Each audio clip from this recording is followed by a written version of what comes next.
As a child, I had experiences of being abducted.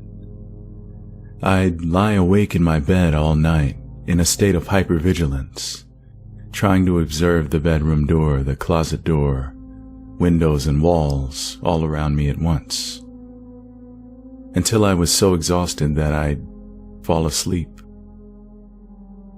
I have various memories of the little gray aliens grabbing me by the wrist to lead me around places outside of my bedroom, counting my spine.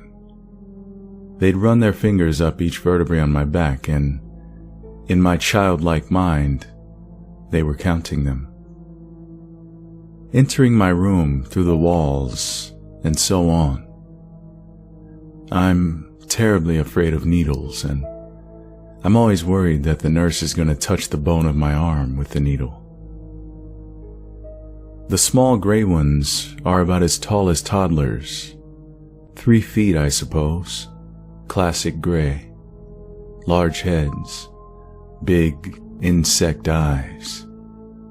Their torso and limbs are very slender, and you have difficulty figuring out how they stand and walk upright, carrying that large head. Their fingers are very long, and the long fingers in the eyes are the creepiest things about them. Being with them is like being in the same room as a very creepy doll or mannequin, except they move around and are alive. They have a very disturbing vibe about them.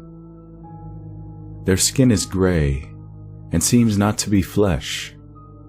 It looks like it's made out of construction putty or something like that. They have no wrinkles and no musculature. Their skin doesn't wrinkle when they move, and you can't see muscles flexing or anything like that. They don't seem to have a personality or will. They're just like drones or something. I imagine that they probably stand in a closet when they are not working, but they still seem to be organic. They are not machines or robots. That skin and those eyes are their real skin and eyes, not a spacesuit or a helmet. I also have memories of a big gray alien, perhaps 6 feet tall, who I'd be brought to after the little guys were done with me. She definitely had a personality and a sense of presence about her. Her skin seemed to have more features. She wasn't just putty like the little guys. I don't know how I thought she was female, but perhaps her features were more slender. She'd look into my eyes with her large eyes, and she could see all of my thoughts. I could sense her in my head.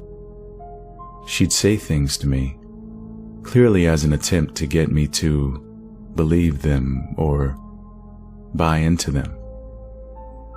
I could recognize them as not being my thoughts, but she didn't seem to care. Trying to push against her will is like pushing a car in neutral when it's coming down an incline. The car pushes you instead.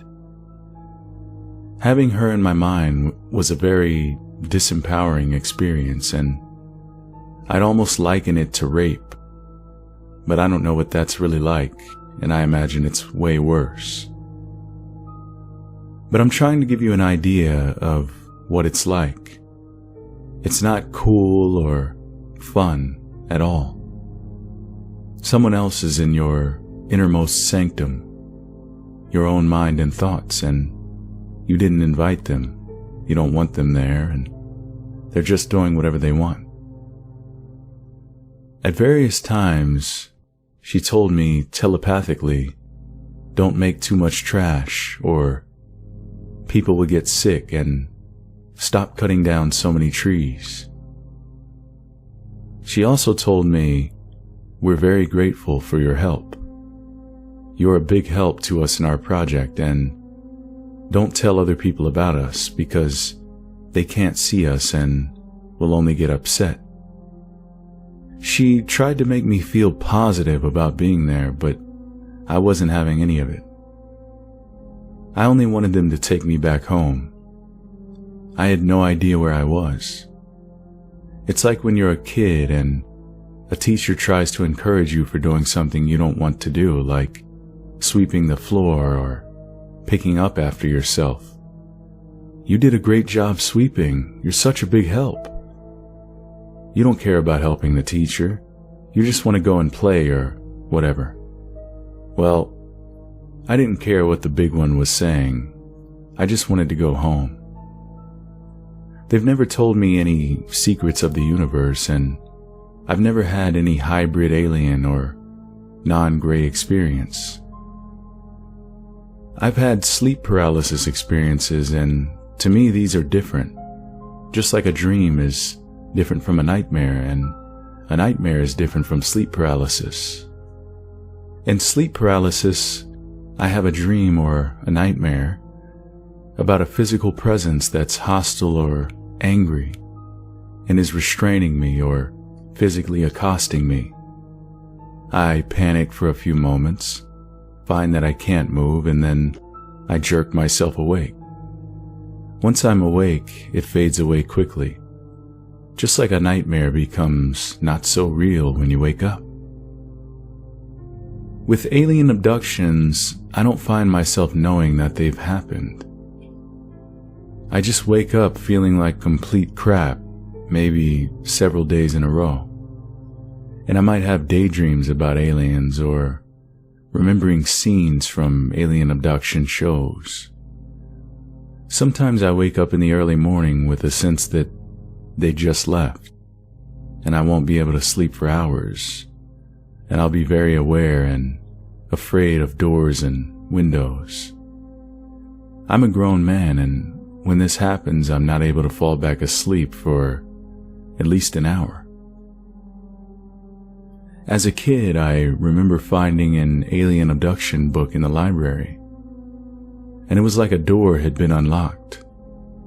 My mom took us to McDonald's afterwards, and I finished the book there.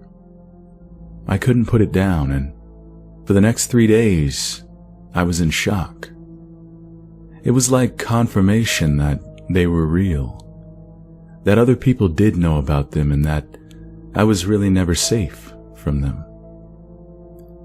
After that, as a teenager, I got my hands on all the alien abduction books and shows that I could find. They scared the crap out of me, but I had to keep reading them. I have very strong opinions about depictions of gray aliens, and there are some I consider to be very accurate, while others seem like a stylized interpretation by someone who's never seen them. Basically, the more realistic or human they look, with facial features such as cheeks, septum, nose, wrinkles, or under-the-skin musculature, the less authentic it seems to me. Also, the eyes may be completely insectoid, wrapping around the sides, not forward-facing or oval like a human's. I suppose a wasp or a mantis has the most alien-like eyes out of all the insects. There are certain cats I've seen that seem to have alien-shaped eyes. In my 20s, I started seeing a therapist, and during some really intense sessions, I recalled the memories of the aliens. The specific memories I outlined about, I don't believe the memories were blocked or anything. I just never dared to recall them because the whole thing is so terrifying. I believe it's a form of PTSD. It really does interfere with your sleep and mood. After that session, I was shaking so badly, the therapist wasn't going to release me to let me drive. She had to walk me through breathing exercises to get me to calm down. If I were someone other than myself, I'd be completely skeptical, and conclude that the alien abduction experience is just another type of sleep paralysis, or that reading too many scary alien books will corrupt your mind, or that it's a cover memory for sexual abuse. But why would you dream up aliens? They're as small as toddlers and frail looking. They never touched me, sexually anyways. But me having had the experiences I had, I just can't believe it. Even if they devise an experiment where they hook people up to machines and have brainwaves proving that certain types of sleep paralysis is causing the alien abduction phenomenon, I'd still believe they were somehow real because the experiences feel real, even after you wake up, not like a dream or a nightmare or sleep paralysis. I don't believe that aliens are organic creatures that evolved on another planet and fly here in advanced ships. The physics of faster-than-light travel just doesn't work. The only explanation I can come up with is that either they're creatures that can travel interdimensionally, perhaps they come from another dimension themselves, or they exist as independent entities in human consciousness. I know both of those are too crazy to really be explanations, but to me, those creatures are much more than nightmares. I know that on a logical level, this is some kind of nightmare or brain disturbance, but let me tell you, the people that suffer from this really do suffer. Some people have made up a name for this, called post-abduction disorder. They aren't trying to say that abductions are real, but just trying to help people who suffer from it. Of course, it's not taken very seriously, and I understand why. But I do wish sufferers could talk more freely about it, without fear of ridicule or dismissal. I know it sounds completely crazy to people who haven't experienced it.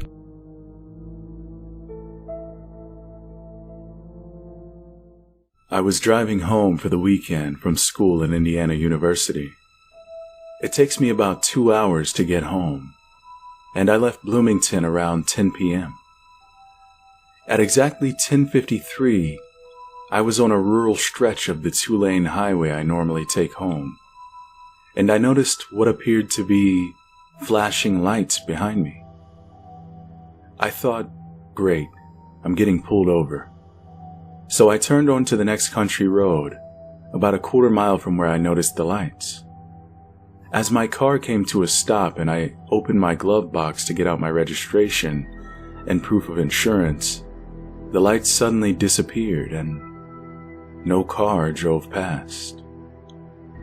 Now, here's where my story takes a turn for the weird, and I'm sure you guys will think I'm just making it all up because it really does seem like something straight out of a typical UFO movie or story. The electronics in my car started to go haywire. The radio was randomly changing stations while the volume kept going up and down, and the dome light and headlights started to flicker and turn on and off. This was at 10:56 p.m. I started thinking to myself that my battery must be failing, or else I have a short somewhere in the electric system of my car. So I leaned down to pop the hood so I can take a look at the battery. And that's the last thing I remember doing. The next thing I know, I open my eyes and see nothing but the night sky, full of bright stars. It was a cold night, and it seemed like I'd never seen stars that bright in my life. I sat up and looked around, and I saw absolutely nothing. Nothing at all. I was in the middle of a field, surrounded by corn stalks left over from the recent harvest. As I started to come to my senses, I started freaking out. Where am I? Why am I asleep in the middle of a field? Where's my car? I got up and started walking toward the distant headlights I could see from a road about a half-mile away. When I got to the nearest intersection, I looked at the signs, which read 350 north and 50 west. I was half a mile away from my car, which was just right off the main road. I started walking toward the headlights I could see on the main road. I can't say how long it took me to walk the half mile, but it couldn't have been more than 10 or 15 minutes. When I arrived at my car, all the lights were out.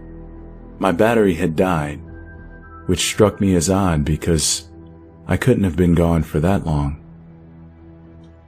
I looked at my phone, which was sitting on the passenger seat, and the time was 2:17 a.m.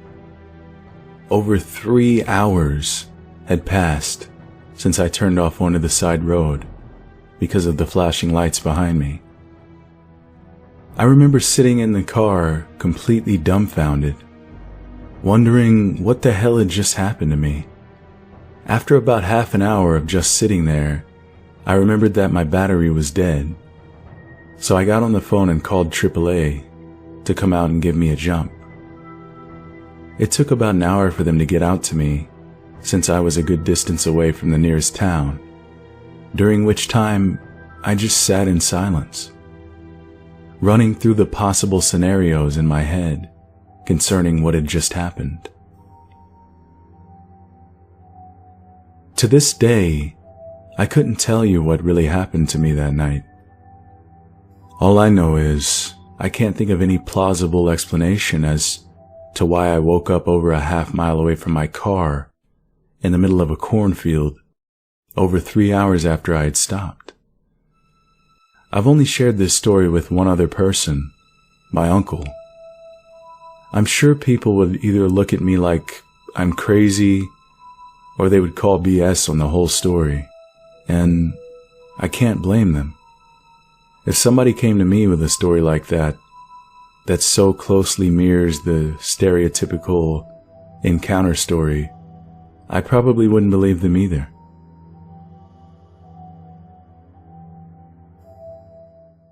I've had multiple experiences with UFOs. The first time I had ever seen anything, I was 7 years old, living in Houston, Texas. I used to like to climb on top of my mom's Suburban in the driveway and stare at the stars. One night I saw an intensely bright, floating light over the tree line, probably about a half mile away. I hollered, but nobody came to see it. I didn't see anything else until March of 2008. This experience happened somewhere between the 10th and the 15th, but I can't give a specific date because I was up for 4 days trying to come up with some sort of explanation to justify what I had seen. This was in Tuscaloosa, Alabama. My mother lived in a garden home community, all houses the same size, all one story, and you had great visibility distance-wise. I walked out of my buddy's place at exactly 4 a.m. to a bright, starry night. When I walked out, something caught my eye to the left of me. I looked over and saw a bright blue, yellow, green, white, red, and orange strobing, flashing light floating silently to the left. I stood in awe at it and didn't want to go grab anyone because I didn't want to miss anything. I watched as it passed in front of the moon behind my friend's place, and I saw the outline of the craft. It was a teardrop, a sunflower seed type shape, and the craft seemed to have the lights being transmitted from the top half of it. It was almost as if it was transmitting some type of light pattern upward. It also had a dark, thin, smooth line of exhaust that disappeared 50 to 75 feet behind it.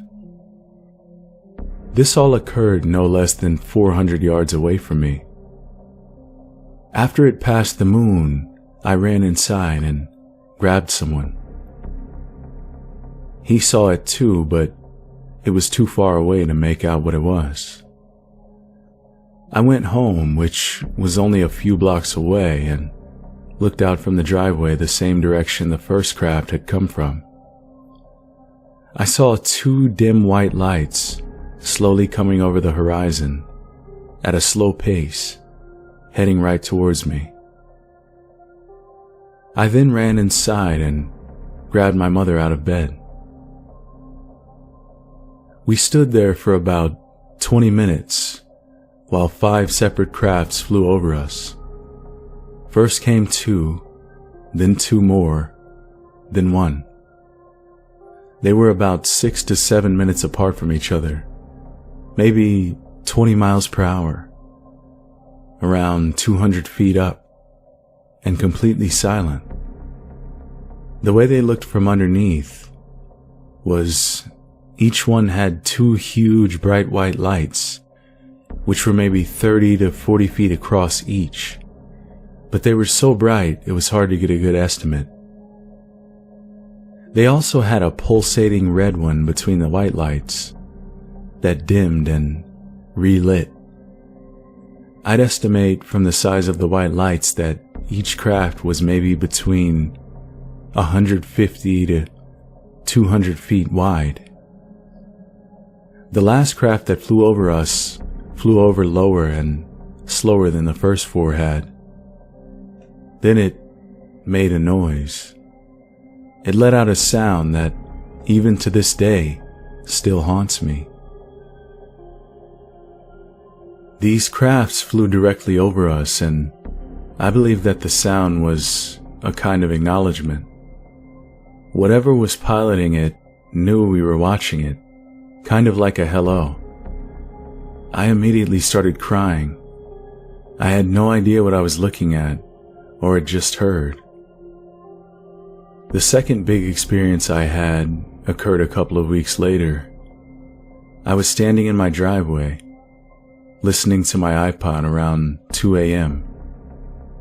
I decided to pause my iPod and turn on the back light. But I got this being watched feeling. I looked up, and directly above me was a trapezoid-shaped craft with rounded edges that had a dark red and black pulsating glowing outline. It was like flowing electricity. It couldn't have even been 75 feet up. I could have hit this thing with a rock. I stood there while it hovered directly above me, completely silent for maybe 10 to 15 seconds. It was making this kind of motion similar to the ball that Luke trained with in Star Wars. It hovered side to side and front to back in a smooth motion, never getting more than 20 feet away from its original position. It was extremely fascinating, but I was frozen stiff. After those few seconds, I waved one hand at it in a friendly manner. It then changed its light pattern and hovered away behind my house. Upon deeper inspection, the fact that it knew that I saw it, but made no effort to evade my detection, makes me think that it wanted me to follow it, although I was too freaked out to think about that at the time. I've seen the same craft on 3 other different occasions, once again in Tuscaloosa, once in Hoover, and once in Bessemer. The time I saw it in Hoover was at an apartment complex at the top of a huge hill with a great overlook.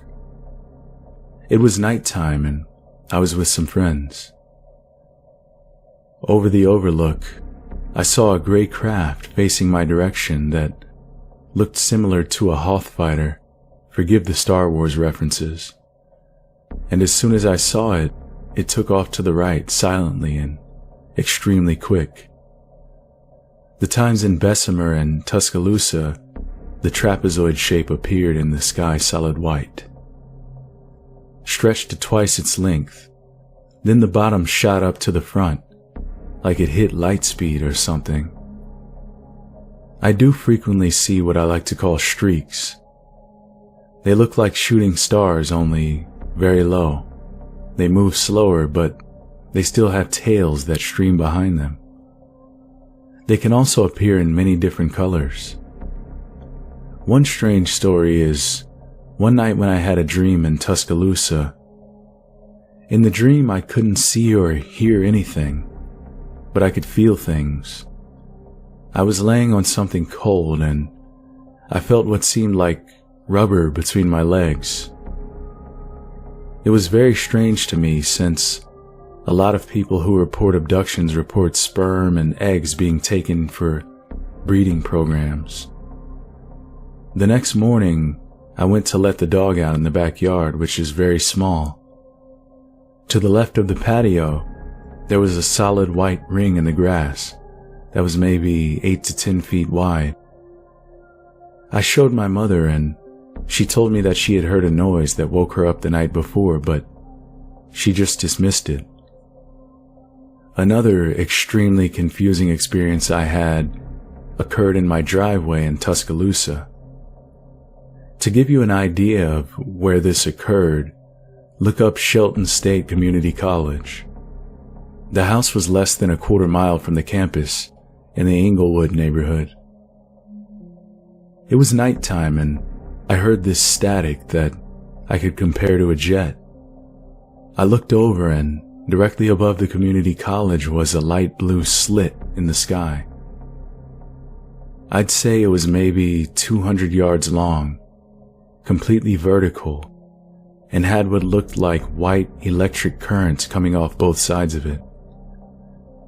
I looked at it and maybe about 25 white things shot out of the slit to the left, one at a time at a quick pace, leaving the trail behind it that I'd previously talked about.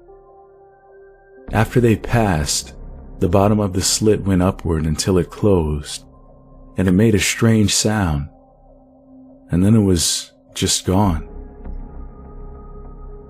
I've also had a bunch of experiences with orbs. Some solid lit that float across the sky or move in strange patterns, and some that brighten up to a great intensity and then fade as they pass. After that first big experience, I started doing some research because I was so confused. I understand that I've had an abnormally large amount of experiences, and I honestly can't tell you why. I wish I could. I found a type of UFO witness called a contactee. These people are similar to abductees, except they're kept up with.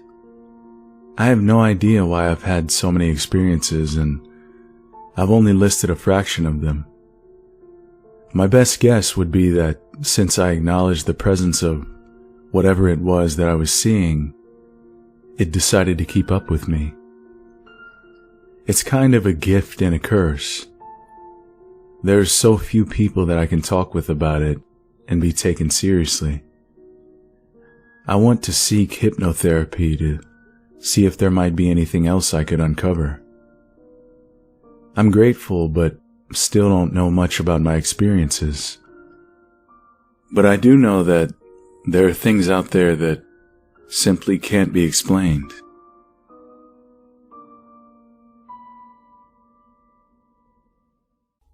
Let me begin by saying that I'm very reluctant to file this report. I had an experience a year and a half ago which I didn't disclose until 6 days back when I filed my first report with MUFON. I spoke to an investigator on Monday, and then I had this terrifying experience on Tuesday. I haven't seen anything since my first sighting in 2009. Now, one day after talking to your investigator, I've been visited up close and personal. I'm not saying that one led to the other, but it is a very eerie coincidence. I was out on my deck Tuesday night, and I noticed a few flashing stars. not unlike what I had seen in my first report. It was 9 o'clock. These stars were then accompanied by these randomly flashing orbs that were descending to rooftop level. Then I saw a bright red flashing object low to the ground. It wasn't a plane, and it disappeared after a minute or two. After that, the real chaos began. Around 9:30, I noticed a huge streak of blue-white light flash across the sky, and after that, they were everywhere. Little flashes of what looked like laser beams, but they were coming from all directions, and not from one source in the sky. There was a bright, hovering orb directly in front of my house, and these little flashes of light were surrounding me. One came within 5 feet of me. They were constant. I was quite scared. I ran inside and called my brother to let him know what was happening when I heard a helicopter fly over my house. It was so low that I was almost shouting to make myself heard on the phone. I was on the phone for about 10 minutes, and in that time I counted 3 more helicopters and 2 planes fly directly over my house. They must have been very low for me to hear them from inside my home while on the telephone. After I hung up, I went back out onto the deck, and at this time there were planes and helicopters everywhere, but the bright orb in the sky was still above me, about a block or 2 away, and the height of the planes flying at it, but hovering, not flying. The flashes of light were still all around. Some were in the distance, some were high in the sky, some were on the street, and some were in the alley directly in front of me. I began to feel strange, not ill, but my stomach began to feel very odd. It was uncomfortable, almost an empty feeling, as if I hadn't eaten in days. At this time I was getting really worried, and the helicopters kept coming. The flashing beam phenomenon was practically happening on my deck, so I quickly came back inside out of fear. I called around and found that some of my neighbors were also aware of the heavy air traffic. One had actually heard all the commotion while in the shower and had gotten dressed and gone outside to see if there was an air raid or something. None had witnessed the lasers or orbs, but these were so low and directly in front of my house, so unless you were in my backyard, they would have been obstructed by other houses and trees. The 10 to 20 planes in the sky at any given time were visible to everyone, though. I'm sure that others had to have seen what I witnessed last night. I watched all of this go on for about an hour in total. I was home alone, so I was very disturbed, especially since the lights were coming so close to me. I came back inside and continued to hear planes and helicopters go by one after the other until about 11:30. Around that time I went back outside and saw that the bright orb was moving away from my house toward the farms and fields beyond. I watched it move slowly away, still flashing beams of light in the distance. The planes were still flying by. I went back out at 12:30 and the orb was gone. In its place there were 2 sets of 3 lights in the shape of triangles, with planes flying at them. By this time my mind was exhausted and I just couldn't comprehend anything else, so I came inside and tried to go to bed. Wednesday morning I found out that my father had also seen strange orbs in the woods by the creek on his property earlier that night, around 8 o'clock. He said they looked like lanterns, but were sporadic and would disappear after a few seconds. I'm not sure that they are related, but he lives about 25 minutes from me, and it's very odd that we both saw similar phenomenon on the same night, after almost 2 years of not seeing anything else substantial. I'm at a loss for words when it comes to describing just how unreal and amazing last night's events were. There must be someone else out there that witnessed the same thing. It left Northumberland, Pennsylvania, and headed toward Danville around 11:30 to 12. Anyone driving Route 11 at that time must have noticed an unusual number of low-flying planes, if not the orb and flashes themselves. First off, I'd like to make a statement. I honestly feel that intelligent non-human species reside on planet Earth. I've never seen these species, at least I don't think so, but I'm at a point where a theory has developed. We'll leave it there for now. In the summer of 2008, I started talking to David Eckhart, who's a proclaimed experiencer. He lived in a large home in a wooded area near Pensacola, Florida, that he described as his dream home. Beautiful wood interior with cathedral ceilings and lots of room for his family. David was a successful carpenter and contractor who wanted nothing more than to reap the rewards of years of hard work and enjoy life. But for some unknown reason, he and his family were chosen to witness a world within our own. In our first conversation, David repeated a story he had previously told other people, including NUFORC and MUFON investigators. I had heard similar scenarios in the past, but there was something different about David's saga, and it struck a chord with me. Over the past 2 years, I've been privy to videos, audio, screen caps, and other evidence that David has provided to me. His incredible story of countless abductions and home invasion by these beings has been presented on several radio interviews. As well, I've uploaded several videos and photographs to this blog and the wiki to gauge the reaction of the paranormal community. Overall, the reception has been somewhat disappointing, but to be honest, that was expected. So David put his faith in me, and I did the same with him, and we waited. I'd decided not to post further details of David's encounters and evidence, to back off, to wait and see what happens. The wait is over. At one point, he states he was on a gurney or similar moving table that was in a room that contained a device that appeared to be used to transport humans, in particular, children. The reason why or to where these humans were being transported is not known, but a plausible theory can be made from some of David's other encounter descriptions. From the very beginning, it was made known to David that he was not in danger, but was given the opportunity to see what needed to be seen. The reason why was not told to him, but to the aliens, it seemed like it was important.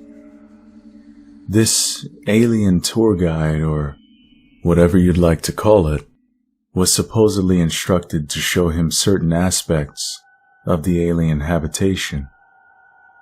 Please note as well, David's family was also abducted, but kept separate from him during these tours. David described seeing vast underground caverns that he was told were under the Earth's surface. In these caverns, it became obvious what species was in charge: the reptilians. There were other beings as well, namely the lesser class, or Greys, which is not the name the aliens use, as well as other species. These caverns appeared to be some type of mining operation that uses manual labor. This includes human laborers. Now, I realize your inner alarms are going off at this point, but the descriptions given by an ordinary man put into an extraordinary situation are tangible. I will acquiesce that some of the revelations are similar to other experiences, such as Pamela Stonebrook, aka the intergalactic diva, who claimed to have had intimate relations with a reptilian. But unlike Stonebrook and others, David has provided more than just lip service and has never attempted to profit from this. Also, let's not mistake how the evidence was forwarded to me and then presented to you. I received everything from David over a year ago, and the gradual disclosure was of my doing. Because of this, I feel his account should be at least fairly evaluated. The guide was also a reptilian, and David basically describes this alien as a grouch who doesn't like humans. David's overall impression was that he was tolerated, but that he and all humans are considered a minor species by the reptilians. He was told that the alien presence was known by the world powers, and that this relationship had been going on for many years. Another interesting observation was that these beings believe in a higher being, or power, and are all connected by it. This religious connection has little to do with faith, but more as a law that must be revered by all. It is my contention that humans, as well as other species, are being used to advance the alien agenda. Furthermore, it seems that these alien beings are also transporting humans to other locations, either on this planet or elsewhere. I sincerely hope I'm 100% incorrect on this, but I think there may be some validity behind it.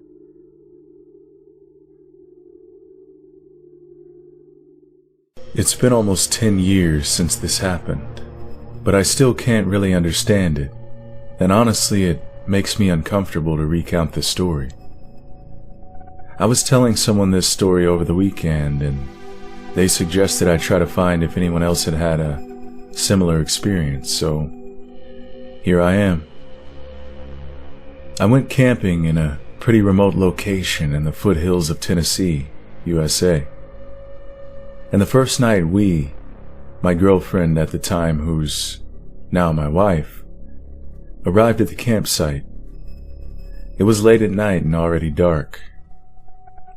There were 4 to 5 other couples there already, and they'd set up our tent for us. This was my first time visiting the campsite. We sat around the campfire for 15 to 20 minutes talking with the host, and then went to bed because it was pretty late. But that night, something happened. I had an experience that I can best describe as a dream. In this experience, I woke up in the middle of a clearing in the woods with my wife. We were both drowsy, and she was more or less incapacitated, as if she had been sedated. I was drowsy, but also in a full panic, a fear feeling as if we were being chased or trying to escape or something like that. I grabbed her under the arm and was sort of dragging her across this clearing towards a group of tents. The sky was sort of a foggy gray, so I had a little bit of visibility, and I could make out some very clear features about the area. A pond, a cleared area with trees all around, a basketball hoop attached to a tree, groups of tents, etc. I was able to drag her back to the tent and lay down. Well, that's when I actually woke up, terrified. Our tent didn't have a rain fly, so I could see out the top, into the trees and sky. I saw a circular object with 6 lights hovering just over the trees. The craft made no noise at all. I laid there completely paralyzed, and after a few moments, the craft just sort of flew off and out of sight. I laid in the tent completely terrified for a long time, trying to make sense of what I was thinking and feeling. Eventually, though, I was finally able to go back to sleep. The next morning when we woke up and I saw the campsite for the first time, it was exactly like I had seen in my experience, even down to the detail of the basketball hoop nailed to a tree. Again, I had some very strong and strange feelings after recognizing those surroundings from my dream. We didn't stay the next night, and I told my girlfriend the story on the drive home the next day. Fortunately, she didn't and doesn't think I'm crazy. I can still remember that event as vividly as if it had happened yesterday.